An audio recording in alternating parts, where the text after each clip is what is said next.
Welcome to another episode of Inside the Recording Studio.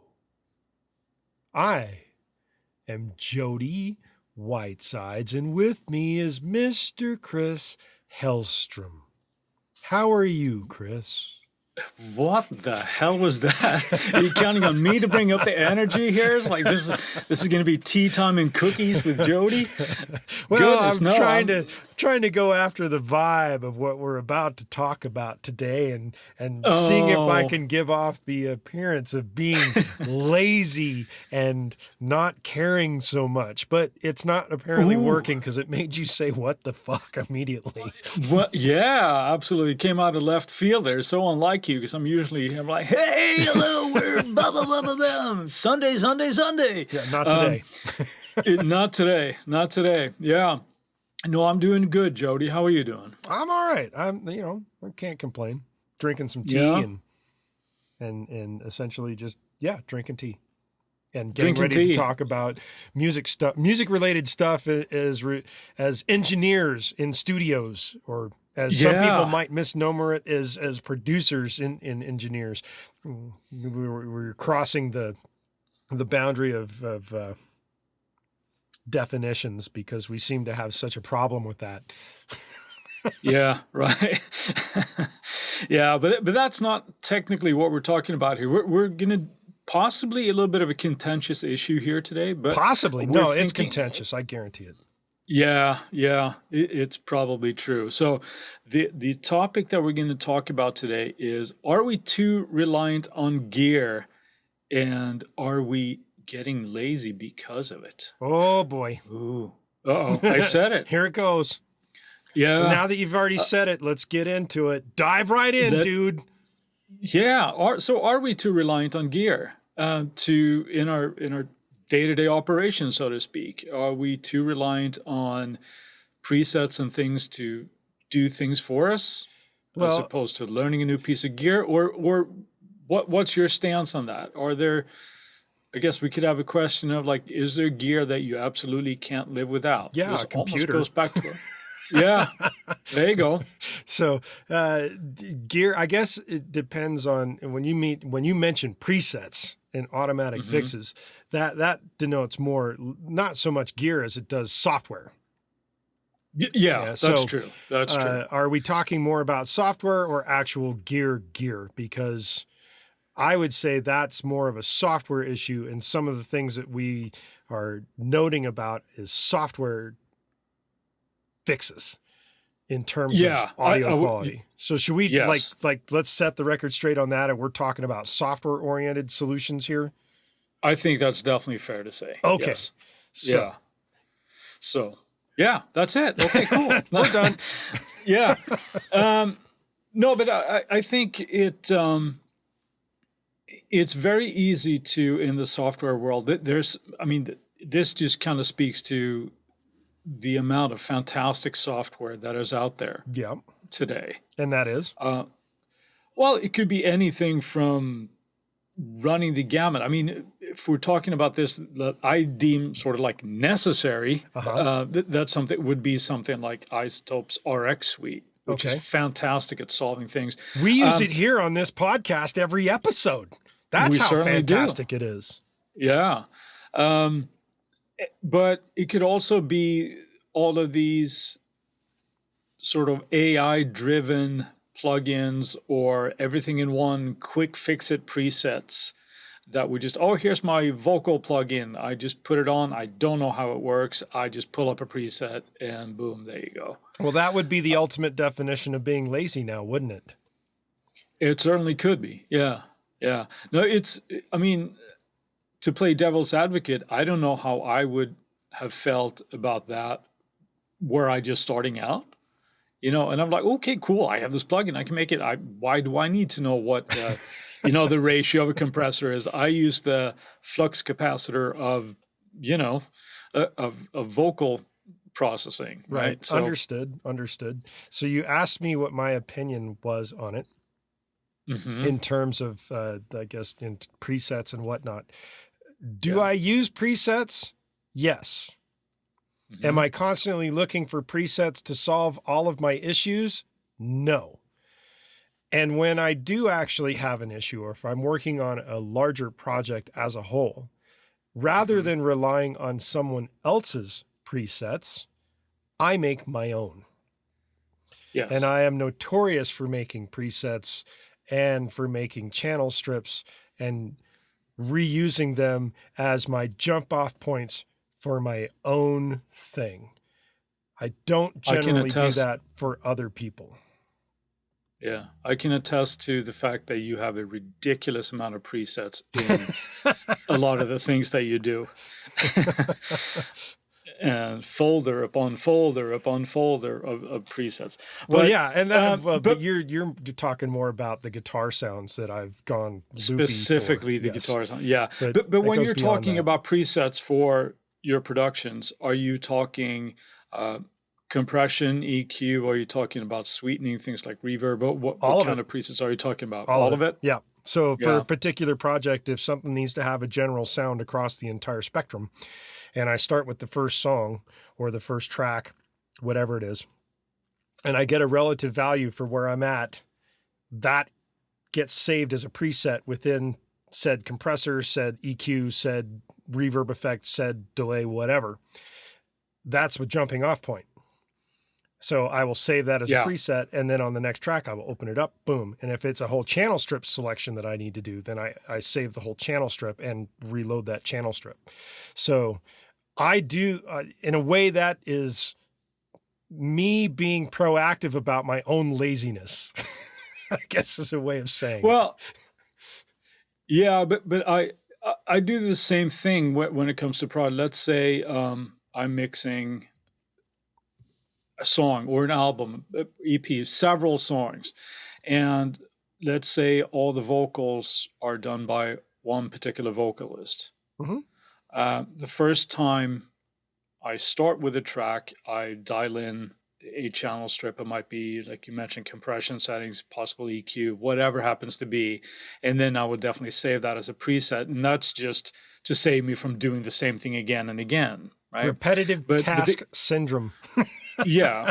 So in that case, the difference to me is like, well, that's something that you have done specifically for that case, and not what somebody else has deemed that this is my channel strip that I use for vocals, because those things are always going to be ding, ding, ding, content dependent, right? When you're, so as I said, I was being proactive about my own laziness. Yeah, right. But that's, to me, that's just time saving. Yes. Where, you dial up something, you don't necessarily just, zero out the faders after everything that you do. That would be ridiculous. You just kind of, you build off of that. Right. But the flip side of it, though, is that the argument here is that the people that don't know what they're doing, they don't create their own presets. They rely on someone else's presets, whether it comes from the company or they buy them from some third party that says, hey, we've got this awesome pack of presets that you can get for plug-in XYZ. So is it a good way to learn, or is it a good way to be lazy and not learn? I guess is a question more or less about using software presets to solve issues. Or is that what it's doing? Is it solving issues, or is it not solving issues and it's just making you lazy all the way around, and then you don't think about it? You throw the plug-in on and you think, that's it, I'm good, I don't have to think anymore. Yeah, I think there's definitely a good case to be made for learning like that, because you can see, well... But is it learning if you're just relying only on the preset? No, not if you're just relying on it, but if you study the preset and see how somebody's generally accomplishing a certain task, sure, you can see. It could be, if you're recording a vocalist, perhaps, let's say that somebody has slapped on an EQ curve and they're maybe have a low filter up to 100. Okay, well, there's something to take away from that, where there's, depending on the vocal, of course, but there's generally not a whole lot of stuff under that, so that you can learn from it that way, but know why that is being done, and not just, oh, that's just my EQ curve. Sure. Right? Why do you do that on vocals? I don't know, but that's what Johnny Headphones, suggested that I use, right? Right. Johnny Headphones. That sounds like a good mixing engineer name. Oh, he's awesome. Yeah. If there actually is a Johnny Headphones out there, I'm really sorry. That's just a made-up name. But more power to you. Nice. Yeah. So what is the primary reasoning behind being lazy like this? Is it because you just have no willing to learn, or is it something else on a professional level? So if you're looking through forums, and not to name names of forums, because I'm not going to do that, the idea that you pointed out, and I have seen as well, is generally coming from people that pretending to be professionals, trying to get something done without knowing how they're getting it done, always looking for that kind of thing that is maybe a quick fix. But for the professionals, as I just mentioned for myself and you've mentioned for you be proactive about your own laziness, and that becomes more of a budget and timeline thing for a quick fix. That still doesn't excuse not listening to the end product of what you're doing, whether it's EQ, compression, reverbs, effects, chorusing, whatever it is, volume rides, and anything else that needs to be done. All of that stuff requires you to actually know what you're doing for the most part and making a professional choice when you're being paid for it. If you're not being paid for it, or even actually, I guess if you're being paid for it and you don't know what you're doing, shame on you. And shame on the person for not doing their due diligence. Maybe, is that a good way of putting it? Shame on you. So, well, I think, because essentially what I'm getting at here is, if you're in that position, essentially what I'm getting at here is that when you see some of these forums where people are trying to learn and get their comeuppance and that kind of thing, and other people are trying to pawn off their knowledge and tell people, well, this is how we've done it for XYZ time. Usually the question comes up, is there a plugin that can fix my shit? Kind of thing. And that's where the reality is generally speaking, no. The answer is no.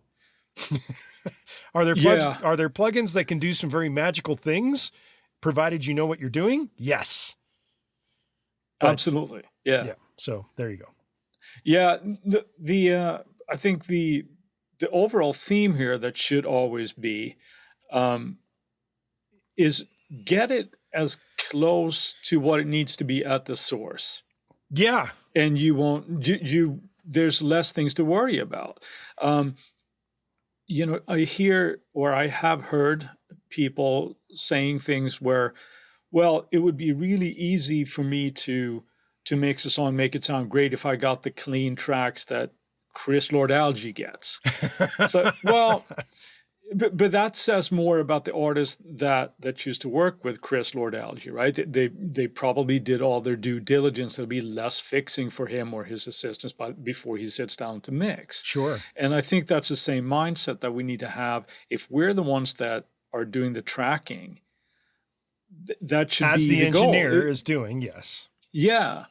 And not worry about, we'll fix that later because we'll Melodyne the crap out of it, or we'll time correct it, or whatever happens to be, the old saying is fix it in the mix. Yeah. Which I'm going to just do this, the 2 fingers up right there. Fuck that. Yeah. Yeah. Those are all fantastic tools, but they're not, magic makers. Sometimes it feels like they are, but we should still try to do it the best as we can from the first thing that we track and then on way through. Yeah. And actually thinking of what you just said, I have a recent story that I can relate here. Oop. And it goes to the concept of knowing your craft versus using preset kind of thing, or using a plugin. There is a recording engineer that I know who was telling me about an issue with sibilants. Okay. And this particular person had recorded an artist, and the artist sounded sibilant in the recording. And rather than fixing it before it hit the DAW, they recorded it that way, and then were curious to know what de-essing plugins would be best to remove the sibilance.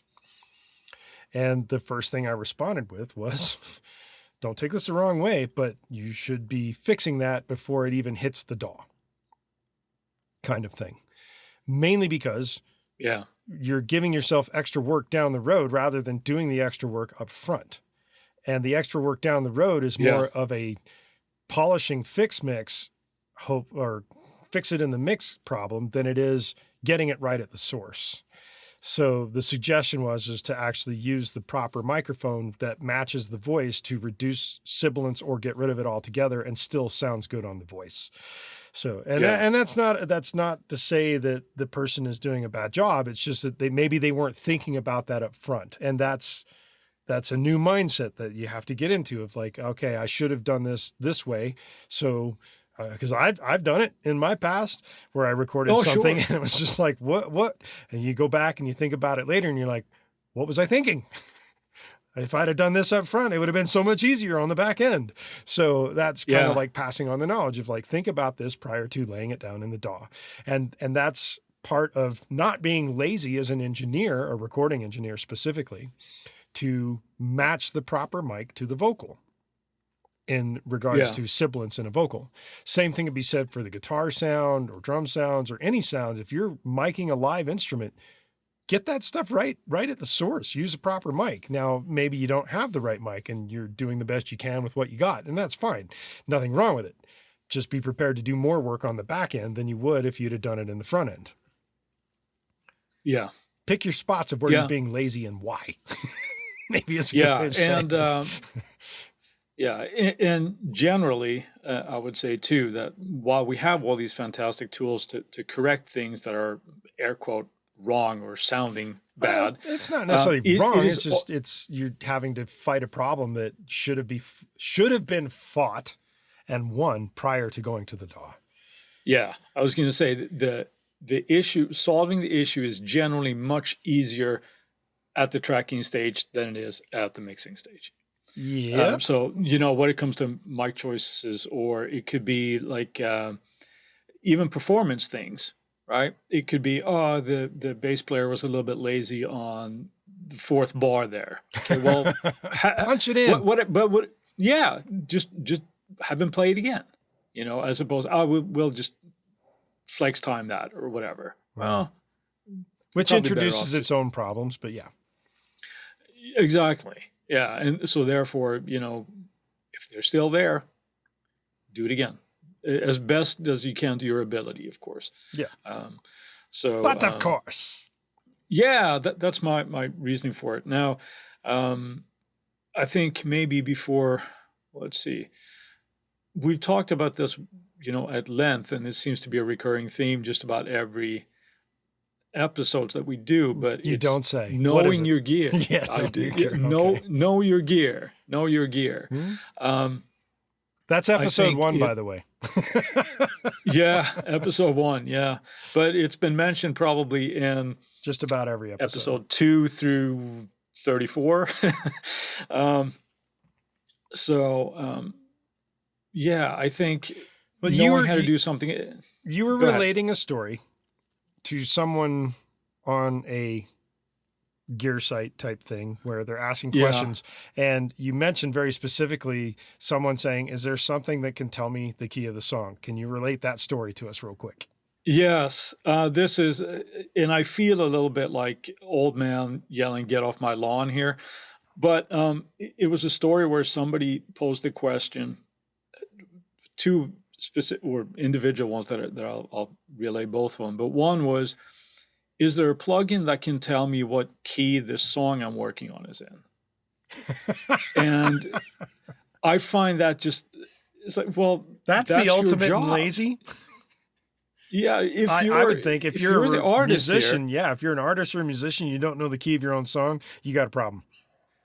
Yeah, and this was specifically during the writing stage, right? And that's even worse. Add something else, right? So it's like, I mean, you don't have to have a black belt in music theory, but at least know the language of what you're doing and what you're working with. Right? Yeah. Another one was, you know, is there a plugin that can create melodies for the track I'm writing? And again, it's like, that's your job, isn't it? As a musician, that's your job. So the humor of that is, I can actually relate to that. A few days ago, talking to a potential client, who had songs they wanted to record, and peppering them with questions about what they're trying to achieve, what they want to sound like, that kind of thing. It came out that whoever this person went to was supposed to be the person also writing the melodies for said songs. And it's kind of like, so are you now going to give up writing credit for this? Yeah. Because that's what you're asking the recording person to also do. So when I posed that to this artist, they were like, oh, I got some other people I can talk to. I'm going to have to get back to you on that. It's like, yeah, that's fine. But I'm not going to pay you you're not going to pay me a one-time fee for a melody to write your song to your, a melody to your lyrics, because that's not technically my job as a recording engineer. It's my job as a songwriter, but as a songwriter, I'm going to ask for songwriting credit along with X amount of percentage of writing credit and publishing and everything else. And that's a whole other ball of wax. So if you want to get into it, all good. But if you don't, why are you trying to purchase someone else's melodies that may or may not already be copywritten, which would then be another problem for you kind of thing. Because it's like, if you're purchasing a melody from somebody who's, because there is somebody out there who actually sells, is it a hard drive of melodies, of like just a ridiculous number of melodies or something like that? Yeah. I mean, I can't even fathom how that is a business in terms of like a professional business that you're going to go then copyright whatever it is that you're doing, because that becomes a whole other can of worms. So who knows? Who knows on our record. So and that's another important part to bring up. The business end of things, about. Right. But also communication with potential clients, what expectations are. Yeah. So, So, I thought you would do that for me. Well, no. Things that you need to have together before working with me, kind of thing.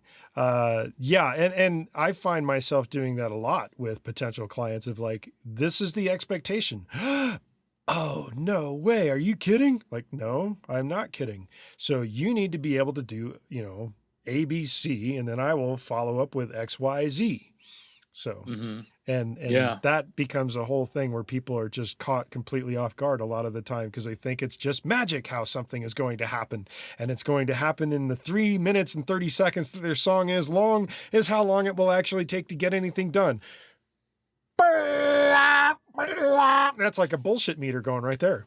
It's like you don't know what's going on, so let me educate you. So listen to this, and listen to this podcast, damn it. And right now, we'll take a quick break to have a word from our sponsors. And we're back. And now we're talking about, is this evolution of software and gear devaluing art and music? Chris, what do you think? I think this is something that can go both ways, and I will play devil's advocate. I do think that because of all this gear is out there, seemingly anybody can do it. And when people have the impression that everybody can do it, it can't be that difficult, and it devalues what it is that you as an artist or a mix engineer or a recording engineer, producer is doing. Is that understandable though, as like a way of thinking about it? Understandable? Yeah. In what way? Well, I think that tends to happen in any industry. I have a good friend of mine who is a photographer, and he suffers from this. I have a phone camera, man. I take all kinds of photos. What are you talking about? Yeah, that's what he comes across a lot where people are like, well, can't you just take this picture? Can't you just do it? Okay, I know it's a gray, hazy day out, but can't you make the sky blue and do all this kind of stuff? And not understanding what it takes to line up a shot and the lighting and all this kind of stuff. And I think it's a little bit like that with all the wonderful gear that is available in software form today. Well, now, it's often like when you're talking about plugins and things of that nature, you get people also a digital comparison with websites. And I have a friend who's a website builder, and then he gets the question of like, why should I pay you $5,000 to build my website when I can do it for essentially free? And like, go ahead and do it and see how good that website is. Right. Yeah. It's the same sort of thing with music. It's like you pay for what you're getting, because if you've got somebody that's learning, that's really putting the time in, and they're not being lazy, you're going to get a better product than somebody who is lazy and it's just throwing in plug-in after plug-in to hopefully solve whatever issue it is that they don't even know that they're doing, kind of thing. And it's the same thing with music and art. Does it devalue the concept? It can. But it doesn't take away from the fact that you still have to write a kick-ass song or a great track, whatever it is, no matter what plugin it is, no matter what production tip or recording, mixing thing that you do. It's not going to solve polishing shit. You can polish shit and you can make it look nice, but that doesn't mean it's going to be any better than the shit that it already was when it started. I guess is the best way of saying it. Yeah. And that, that's something that in our world, it's very, very easy to get wrapped up in that. Of course. Not this, because, of course, most people, 99.9%, 999 don't give a shit that you used an LA2A on the snare. So this is true. They don't care. The people don't care. They it's,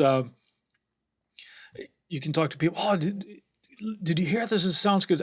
I don't care. All I care about doesn't make me want to dance, and that's ultimately the result of creating some kind of emotion, right? I give it a 5 out of 100, Dick. I can't dance to it. Right. Yeah. But where were we? Yeah, we were talking about the devaluation and all this kind of stuff. But I think it can, but I think it also, one point that I wanted to bring up with this, and this kind of goes hand in hand with the songwriting thing. The fact that just about a lot of people have access to these tools because they're very, very affordable. Especially if you're on a Mac. It comes built in on a Mac. Like your Mac is delivered with GarageBand and audio programs of that nature. Yes. Yeah. So what that does, it gives a lower entry point to a lot of people. It's no longer out of reach. And that's not a bad thing.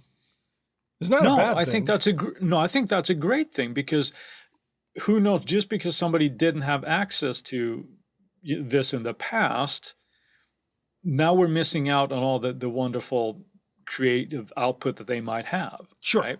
So that's a good thing. Now, just because, on the flip side of that, just because you have access to all this kind of stuff doesn't mean that you have anything valid or interesting to say musically, right? So it comes back down to that song that you mentioned, right? Yeah. Well, and here's a comical point to this. So I had met a composer at NAMM who knew who I was, and apparently had, what's the best way of saying, not necessarily auditioned, but sent something they had done to my agent. Okay. And came back and said, well, they weren't really interested. And then he proceeded to tell me how he worked. And in my head, my gears are spinning in my head going, yeah, that's because you're not really a composer. You're arranging pre-made stuff. And that does not make you a composer. And it's the same sort of thing with being an engineer when you're recording or mixing or mastering, for that matter. When you are using presets and you're just using pre-made kind of stuff and you're churning it out, it's going to sound okay. Is it original? No. Are you doing something that is worthy? that remains to be seen. So it was just really interesting because when I was told the methodology of working and how it was done, I was thinking to myself, do I tell this person that they're just arranging other people's creations, or is he actually a composer? Now that can get kind of dicey because when you talk about things like in the hip hop world, which this guy was not in, hip hop guys have done some very creative things with other people's creations. Yeah. But if you don't go get the rights for those creations, when you do that stuff, you get yourself into a world of hurt from a copyright and writing standpoint. There's not that same kind of world of hurt that happens with recording and engineering and mixing kind of thing. So if you're using someone else's presets, and if I just rattle off the JJP plugin stuff that Waves has, and that's not to say that Jack Joseph Puig, he knows his shit inside and out. And I'd be willing to bet that he actually uses his own plugins. And I'm also willing to bet that those presets that come in those plugins are technically his jumping off points for most things that he does. Yeah. Does it work for you when you don't know what you're doing? Maybe. Yeah. That's the thing. And that's where I would get with it, but you're not harming anybody by doing it. But at the same time, you're not really helping yourself get any better if you don't understand how to use the gear. Yeah. And is there really an all-in-one thing that solves everything? In my mind, no. But there are, and I think I stated this earlier on in the episode, some plugins that come with these kind of the all-in-one solve your issue kind of thing do have moments of brilliance to them if you understand how to use them in that regard. Yeah. I guess is the best way of saying it for me. So no, I'd agree with that. I think, that there are certain companies that specialize in, well, not specialize, but they have a certain line, and everybody knows what I'm talking about, but I'm not going to mention them. But they have a whole line of these one knob plugins, right? Where it's supposed to do a myriad of things, and you have more and less of that effect. Right? Yep, I know who you're talking about right now. You just gave away the name with one knob. Well, that's not the name of the company, but yeah. Right. But that everybody knows what I'm talking about. But most people, it's hard to say everybody. Yeah. Sorry. Well, Google one knob and you'll find out who it is exactly. Yeah. And it's not that is necessarily a bad thing. No, it's not necessarily a bad thing. That's what I'm trying to say too. But if you're just reliant on that and don't understand the underlying things, I think the best way to put it is possibly that will only take you so far in your knowledge, in the quest, if you truly want to get better in the big scheme of things of kind of getting better and learning your craft, understanding for what sonic makes brilliance. that. Yes. Yeah. And that sonic brilliance could be not necessarily the most pristine Mutt Lange production, but it could be like a dirty, grimy type of thing if that's what it suits for. But if you have an understanding how to create any of that, then you're going to be better off. Yes. So, correct. Yeah. So I agree with that statement. All right. So to answer the questions, are we too reliant on gear? Maybe. But it depends on what you're relying on it for, right? Yeah, I think so. It's I think, are we reliant on compressors and EQs and things? Yeah, absolutely. We need, they've been around forever, and we generally, not always, but generally need this to perform a certain task. But do we need the multi-layered plugin solve everything in one? Probably not. You know what it makes me think of? There's the Far Side episode, Far Side comic pane that of the band on a stage, and it says like so and so's last night is the sound engineer for such and such band because he went to hit the suck knob and turn up the suck knob. Right. Yeah, that's my best comic at all, because one of my best friends is a brother to me. Basically, his name's Ray, and he is a sound engineer. Yes. So live sound engineer. So Thanks, Ray. That's well, yeah. Ray's last night as the band engineer. Yeah. That's right. The set knob. There it is. And so somebody did one of those meme type things with like a Boss pedal that was like the input was garbage and the output was brilliance or something like that. So it fixes everything right there in the pedal. What else do you need? Yeah. I hear you. So the general gist is that if you're relying on plugin or relying on software to essentially get your job done in a manner of where you're not the one understanding the rules of why you're getting it done, that's a problem. It's making you lazy, in my mind anyway. Yeah. But if you understand the process and you're dealing with it and you maybe delve into doing your own presets, whether you do it or not, that's a different type of workflow. And it is, as I stated at the very top, the proactive of being proactive about your own lazy. And that's how I look at things. I'd rather be proactive about my own lazy. Yeah. So to all those that rather not be proactive about their own lazy, meh. Yeah. No, it's hard. I mean, it's a touchy topic, right? It is touchy. Because we all have those favorite plugins that we like to use. Sometimes it's not even about the plugin. All right. So I have another instance and then we'll jump off of this and get into the rest of the episode after this. So I was helping a friend's band and they had paid me some money and the drummer decided to play drums with a V-drum kit. So it was a whole bunch of MIDI and I'm actually remotely going into the machine as they're doing everything. And I'm over the shoulder, so to speak, by watching the screen and listening to the audio, which you can do in this day and age. Is it easy? No, but it can be done. And afterwards, there were moments in the drummer's performance where he was just like, can we fix this? Can we do that? And I'm like, yep, go right into the MIDI and I'm slowly doing things and I'm bringing it back in such a way that it still sounded human without quantizing it to the grid.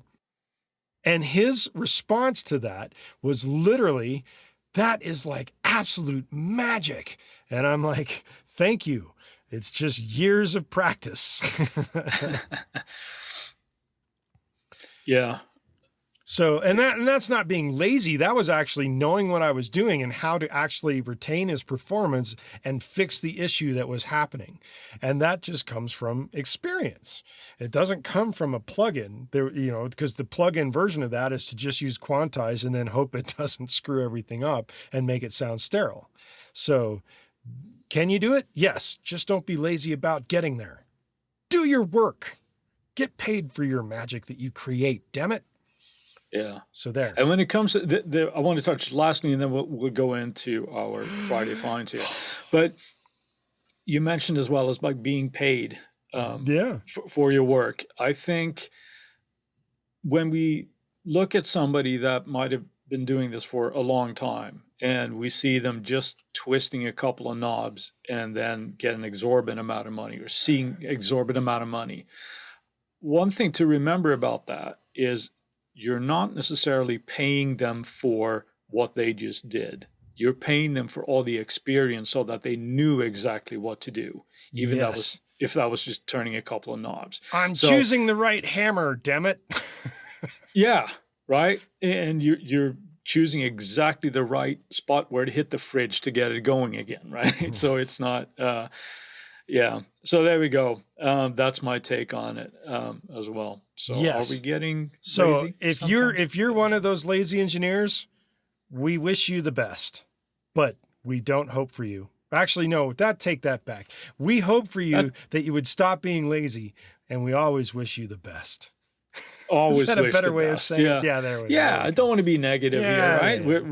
It's just stop being lazy. Do your own thing. Get your own presets. That's my motto. But of course, I am one of those guys, as Chris has mentioned, that does tons and tons of presets so that I can have things at the ready when I need them.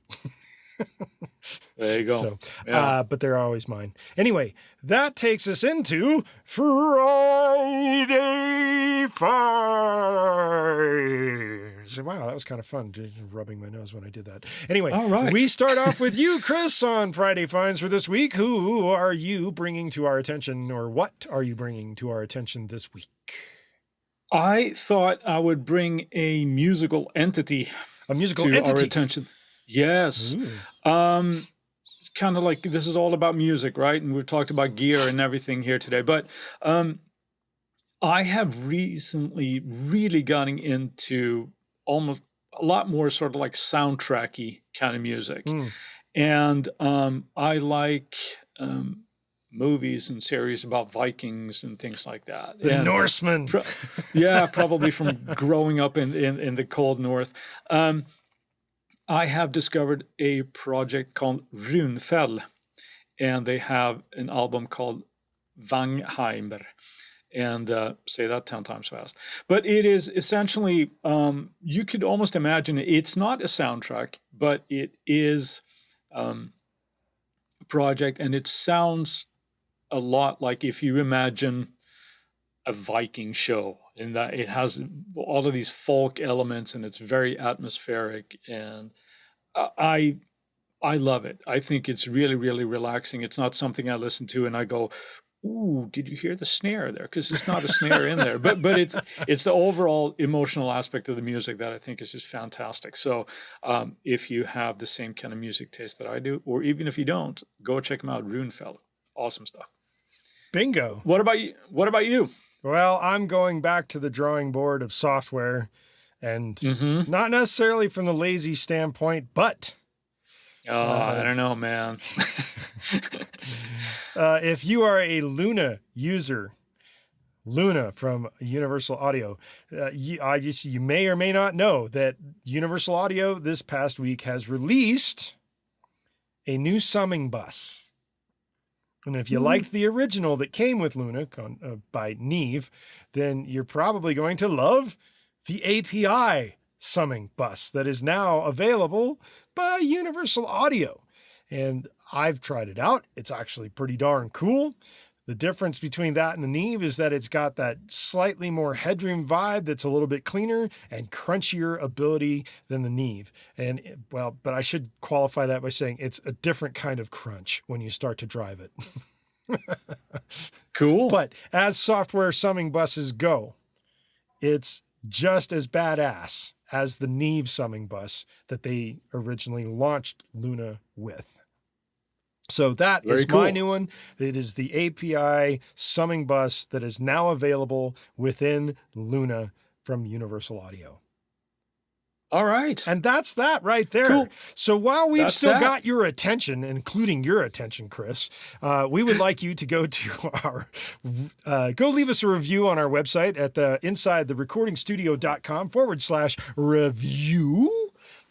Or you can also go just to insidetherecordingstudio.com. You can sign up for our email list. You can get weekly reminders about the tips that we put out, and we'll make sure that you don't miss any future episodes of the podcast. Or if you're watching on YouTube, you can follow us there. You can follow us on your favorite podcasting service. But if you're on YouTube, you actually get to see our shining mugs as we're sitting here saying things to you in your ear holes. If in addition to that, you would like to get a special little something, pricey kind of thing, you can email us at goldstar@insidetherecordingstudio.com with the word engineer so that we'll know it's this particular episode that you're referring to. And beyond that, if you have a topic suggestion for us to expound upon, expound, explain all kinds of X-types things for future episodes, you can also drop us an email at the website, and we will put it into our consideration for rotation on the podcast station. Boy, I stuck Sounds that good. landing. Yeah. Looked a little dicey there for a second, but you nailed it. It was the last words that were coming out was like, oh, how do I get this to end right? I just did it. Great. So with that, we are now ending this particular episode, and we will say, see ya later. See you, Jody. Bye.